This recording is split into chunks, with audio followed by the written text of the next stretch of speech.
Hello students, welcome back. आज हम discuss करने वाले हैं अबाउट कंट्रोलिंग प्रोसेस। इसमें डिफरेंट स्टेप्स होते हैं जिसे हम वन बाय वन डिस्कस करेंगे। तो सबसे पहला स्टेप क्या होता है? Establishing standard. अब देखो, स्टैंडर्ड का मतलब क्या होता है? टारगेट। तो पहले स्टेप में क्या किया जाता है?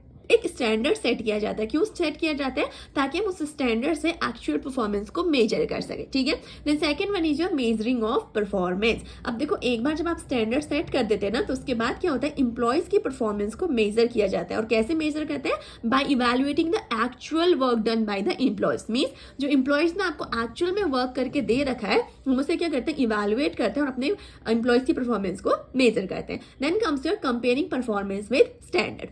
अब देखो, एक हमारा स्टैंडर्ड सेट था। अब दूसरे स्टेप में हमने देखा कि हमारे परफॉर्मेंस ने हमारे इंप्लॉयज ने एक्चुअल में कैसा परफॉर्म किया, हमने उसका क्या किया? मेजरमेंट किया। ठीक है। अब तीसरी चीज क्या होती है? हम इन दोनों चीजों को कंपेयर करते हैं। मींस हम क्या करते हैं? जनरली जो मैनेजर होता है वो क्या करता है? मैनेजर कंपेयर करता है एक्चुअल परफॉर्मेंस को, जो उसने इंप्लॉयज ने एक्चुअली परफॉर्म किया, उसे किससे कंपेयर करता है? विद द प्लान परफॉर्मेंस, या फिर हम कह सकते हैं विद द स्टैंडर्ड। तो तीसरे स्टेप में क्या होता है? Manager generally compares the actual performance with the planned performance and standard. फिर आता है आपका analysing the deviation. Fourth step में क्या किया जाता है? डेविएशन का एनालिसिस किया जाता है। मींस हम यहाँ पे ये देखते हैं कि क्या हमारी एक्चुअल परफॉर्मेंस में और हमारी प्लान परफॉर्मेंस, यानी कि जो हमारी स्टैंडर्ड है, क्या उसमें कोई डिफरेंस तो नहीं था। अगर डिफरेंस नहीं है तो वेल एंड गुड। मतलब क्या है कि जो हमारा स्टैंडर्ड हमने एक सेट किया था, हमारे इंप्लॉयज ने उस एक पर्टिकुलर स्टैंडर्ड को मीट किया है। लेकिन कभी कभी हो सकता है कि वहां पे कोई डिफरेंस आ जाए। मीन्स एक्चुअल परफॉर्मेंस और प्लान परफॉर्मेंस में डिफरेंस भी आ सकता है। तो वो हम क्या कहाँ पे करते हैं?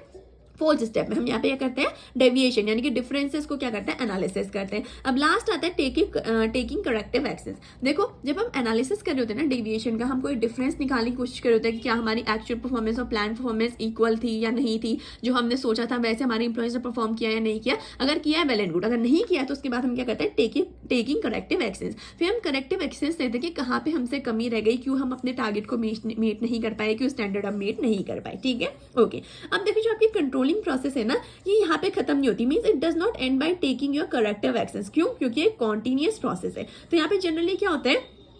अगर आप एक करेक्टिव मेजर सजेस्ट भी कर दे रहे हो ना, तो उसके बाद भी क्या किया जाता है? एक फीडबैक रिपोर्ट प्रिपेयर की जाती है। मींस आपकी जो कंट्रोलिंग है, कंटिन्यूअस प्रोसेस है। ये सिर्फ करेक्टिव एक्शन लेने से ही खत्म नहीं होती। यहाँ पे आपका क्या किया जाता है? एक पर्टिकुलर फीडबैक रिपोर्ट भी प्रिपेयर की जाती है।